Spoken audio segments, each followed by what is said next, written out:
నాగార్జునసాగర్ జలాశయంలోకి భారీగా వరద నీరు వచ్చి చేరుతుంది. దీంతో జలాశయంలో నీటి మట్టం 522.20 అడుగులకు చేరుకుంది.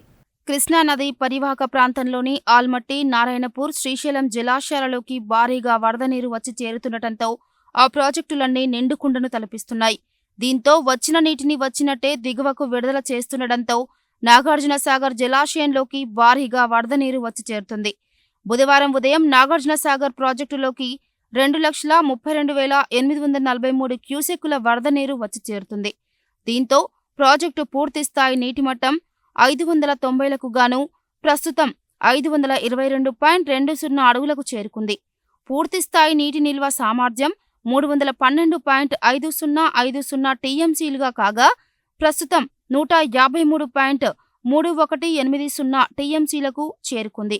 వరద ప్రవాహం ఇలాగే కొనసాగితే వారం 10 రోజుల్లో నాగార్జునసాగర్ జలాశయం నిండుతుందని భావిస్తున్నారు.